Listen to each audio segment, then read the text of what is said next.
ऐसे धर्म के भी लोग हैं, सबकी अलग अलग मान्यता है। धर्म आदमी का व्यक्तिगत अधिकार है, वो क्या सोचते हैं उनको पता है। अरविंद केजरीवाल चंद्रशेखर से बड़े अम्बेडकरवादी हैं।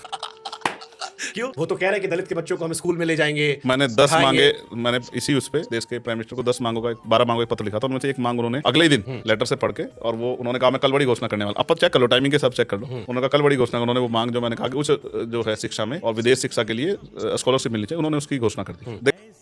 अच्छा, इंसानों को नापसंद नहीं करने की जरूरत नहीं है। अच्छा ये बताओ मुझे, इंसानों को नापसंद करने का कोई सवाल ही नहीं उठता है, लेकिन सवाल ये है, राजनीति में बात करो, हमारा जो राइट्स है, जैसे आरक्षण है, उसको अगर कोई ये कहे कि साहब 10 साल के लिए, एक तो मैं तो बड़े हंसता हूँ कि पढ़ते हैं नहीं और आ जाते हैं मैदान में ताल ठोकने के लिए। पहली बात तो पॉलिटिकल रिजर्वेशन 10 साल के लिए था, देश को जानना चाहिए। नियुक्तियों में रिजर्वेशन जो रिजर्वेशन मिला है वो 10 साल के लिए नहीं था, वो तब तक था जब तक देश से सामाजिक और आर्थिक गड़बड़ी। आप जाति का जनगणना करा के चेक कर लो, कहाँ है हम लोग, कहाँ खड़े हैं। एक्सेस कराना चाहिए सब लोगों को। मैं तो बहुत दिन से कह रहा हूँ, तो मांग उठा रहे हैं, तो लोगों को ये नहीं पता। मैंने बड़े बड़े नेताओं को सुना, एक तो बहुत बड़ी नेता थे, उन्होंने कहते 10 ही साल के लिए था, उनको पता तो है नहीं। तो जो लोग हमारे अधिकारों पे कुठाराघात करते हैं, हमारे अधिकारों के खिलाफ बोलते हैं, मैं उन पे गुस्सा होता हूँ। और गुस्सा भी ये है कि मैं उनसे कहता हूँ कि भाई मैं आपकी सलाह को क्या स्वीकार करूँ। आपने अपना एक बार वो जो आपने कमेंट वो किया है, शायद पोस्ट किया है ना, उस पे अपर कास्ट के लोग उससे कितना प्यार करते हैं, एक बार वो भी पढ़ लेना, शायद आप सभी पसंद है। लेकिन जब वो हीरो, अब मैं नहीं कहना चाहता लोगों को भावनाओं को ठेस पहुंचे, भारत में भावनाएं बड़ी छुई हैं। मैं उनको हीरो इसलिए नहीं मानता अब कि वो वाइन का भी ऐड करते हैं, वो गुटखों का जो तमाकू उसका भी ऐड करते हैं। वो हीरो कैसे हो सकते हैं जो अपने निजी फायदे के लिए और हर वो सीमा लांग जाता है जिसका दूसरे को नुकसान होगा। आम आदमी गाँव में क्या पता है कि कोई किस चीज का ऐड कर रहा है, वो तो उसको हीरो मानता है। तो उसके हिसाब से अगर गुटखा खाना शुरू कर दे, सिगरेट पीना शुरू कर दे, शराब बियर पीना शुरू कर दे, तो इसको क्या हीरो कहेंगे? वो तो अपना पैसा कमाते हैं लोग। ये फोटो आती है,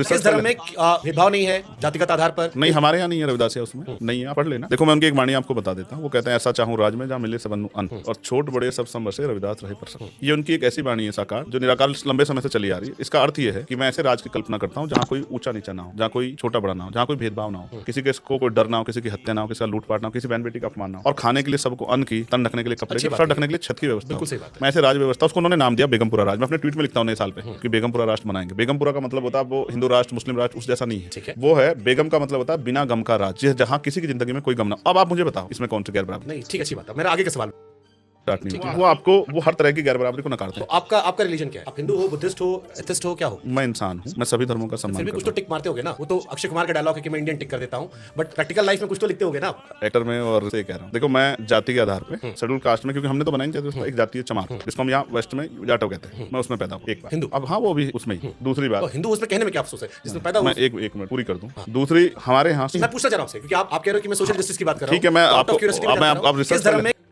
स्टाइल में क्यों कह रहा हूं? अच्छा, स्टाइल में क्यों कह रहा हूं? बोलो। मुझसे बहुत सारे बीएसपी वालों ने कहा कि चंद्रशेखर का स्टाइल अलग है, जो बाकी बहुजन समाज के लोग हैं वो संविधान को सब कुछ मानते हैं। ठीक है, अगर कहीं पुलिस प्रशासन ने कोई नियम कायदा कानून तय कर दिया, वो हिंसक आंदोलन कभी नहीं करते हैं। आप अगर लेगेसी पुरानी देखोगे, चंद्रशेखर की शुरुआत बिल्कुल उल्टा होती है। वो जहां जाते हैं वहां उत्पात मच जाता है, जहां जाते हैं वहां बवाल मच जाता है। फिल्मी स्टाइल के एकदम हीरो की तरह इनकी एंट्री होती है और एकदम माहौल बना के एकदम बॉलीवुड की फिल्म है। वो आंदोलन से ज्यादा तड़क भड़क वाला मिजाज लगता है।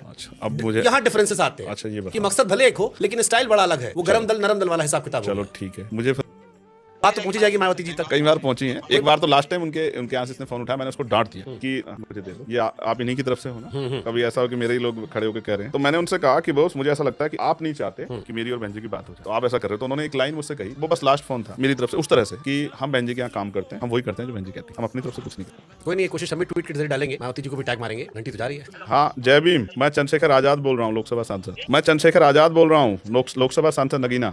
आप ठीक हैं?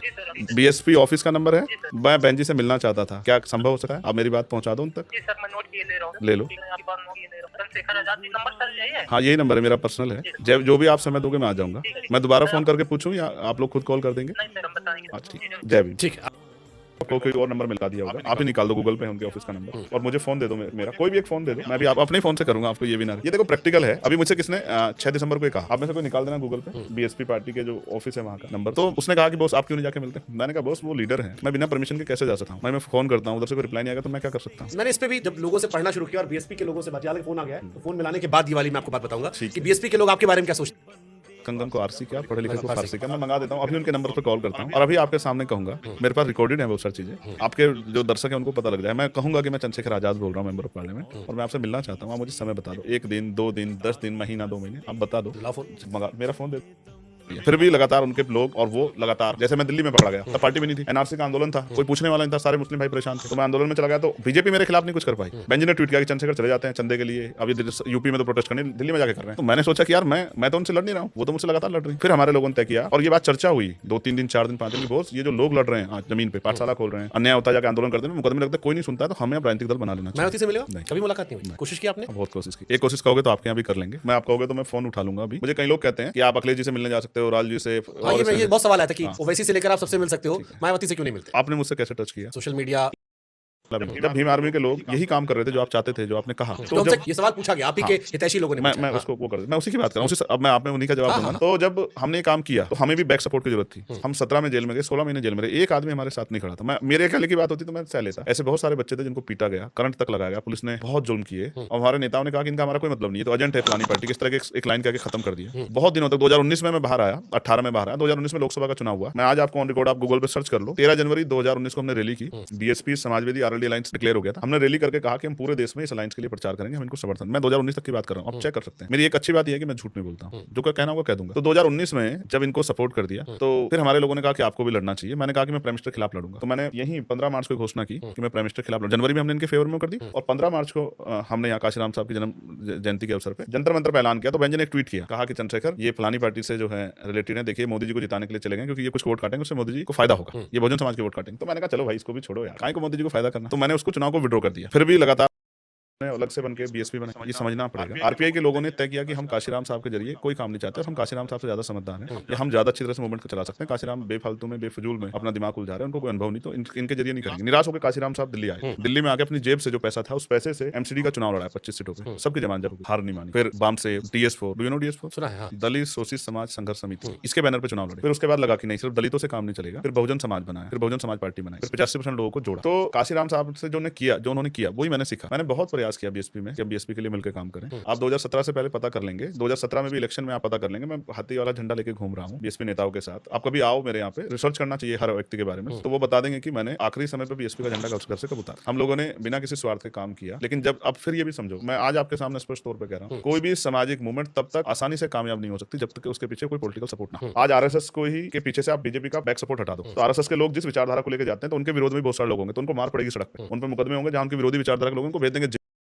चंद्रशेखर ने कहा कि काशीराम जी, मायावती जी ने अच्छा काम किया, फिर एक साइडलाइन से रास्ता निकाल। अब बहुत लोग सवाल पूछते हैं कि जैसे आरएसएस बीजेपी के लिए काम करती है, वैसे आप क्यों नहीं काम करते थे बीएसपी के लिए या काशीराम जी की जो पार्टी थी सोच के लिए? आपने अपनी अलग लाइन बनाई जो उनको डेंट कर रही है या बहुजन समाज के वोट को बांट रही है? आप बहुजन समाज की परिभाषा समझते हैं, किसे कहते हैं बहुजन समाज? हर वो व्यक्ति जो उपेक्षित है, नहीं, उसको हम लोग शोषित वंचित समाज कह सकते हैं। बहुजन समाज एक समीकरण है जो माननीय काशीराम साहब ने बनाया, कमजोर वर्गों के लोगों का संगठन, जिसमें वो दलितों को जोड़ते हैं, पिछड़ों को जोड़ते हैं, आदिवासियों को जोड़ते हैं, मुसलमानों को जोड़ते हैं, करके पहले गेंद से मारना शुरू करते हैं। पहले गेंद से मारते थे, अब थोड़ा सा प्रैक्टिस नहीं है, तो एक दो बॉल तो देखनी पड़ती है कि बाउंस करता है। शुरू में हम भी थोड़ा मीठा मीठा देते हैं, उसके बाद फिर और कर मारेंगे। कौन है चंद्रशेखर? पॉलिटिशियन है, सोशल एक्टिविस्ट है, लॉयर है, अम्बेडकरवादी है, कौन है? बड़ी चर्चा रहती है चारों तरफ, हर तरफ से खबरें आ रही है। इंसान है जो मानवता को धर्म मान के और अपने कॉन्स्टिट्यूशन में जो ड्यूटी दी गई उनको पूरी करो। मुझे लगता है कि ये भारत के हर नागरिक को करना, सिर्फ हमारे अधिकार ही नहीं है, हमारे कर्तव्य भी। अपने देश को आगे बढ़ाना, जिनको मेरी जरूरत है या वास्तविकता जिनको जरूरत है, उन तक वो चीजें पहुंचाना जो उनकी जरूरत। और एक जो लंबे समय से जो सपने देखे थे, जिन्होंने कुर्बानियां दी आजादी के लिए, फाउंडिंग जो कॉन्स्टिट्यूशन के जो फाउंडिंग फादर थे, उन्होंने ऐसा देश बने, उसी को लेकर ड्यूटी करना। पिताजी आपके प्रिंसिपल थे? हाँ।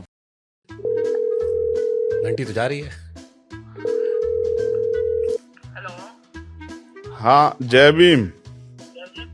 मैं चंद्रशेखर आजाद बोल रहा हूँ, लोकसभा सांसद। जी सर। बीएसपी ऑफिस का नंबर है, मैं बेंजी से मिलना चाहता था, क्या संभव हो सकता है? जी सर, मैं नोट किए ले रहा हूँ सर। ले लो, जो भी आप समय दोगे मैं आ जाऊंगा। मैं चाहता हूँ कि उनका आशीर्वाद मुझे एक बार मिले। आपको बहन जी का आशीर्वाद चाहिए या आकाश आनंद की कुर्सी? चंद्रशेखर की लड़ाई जो है वो किस बात की? सोशल डिस्क्रिमिनेशन को लेकर है, रिलीजियस लड़ाई है? आपका रिलीजन क्या है? आप हिंदू हो, बुद्धिस्ट हो, एथिस्ट हो, क्या हो? मैं इंसान हूँ, मैं सभी धर्मों का सम्मान फिर भी कुछ तो टिक मारते होगे ना? जाती है चमार। हिंदू। अब हाँ, वो अभी उसमें ही। हिंदू उसमें कहने में क्या अफसोस है? आपके पिताजी का नाम गोवर्धन दास जी है? ठीक है। वृंदावन का एक बड़ा प्रसिद्ध पर्वत है गोवर्धन। यस है। ठीक है। आपकी माता जी का नाम कमलेश जी है? कमलेश जी का मतलब होता है कमल के भगवान। ठीक है। मैंने थोड़ा और आपके बारे में पढ़ा, आपकी वाइफ का नाम वंदना है, ठीक है, जिसका मतलब होता है स्तुति पूजन। आपका नाम चंद्रशेखर है, जो भगवान भोलेनाथ से जुड़ा हुआ है। जिनके नाम पर आपने मूछ थोड़ा स्टाइल चंद्रशेखर जी के जो हमारे स्वतंत्रता सेनानी थे, ठीक है। वो भी एक ब्राह्मण समाज जन्म में थे। जब आपके परिवार में सभी कुछ हिंदू धर्म से जुड़ा हुआ है, चंद्रशेखर जो है वो इतना एंटी हिंदू या एंटी ब्राह्मण क्यों हो गए? ये सवाल तो आना चाहिए था। ये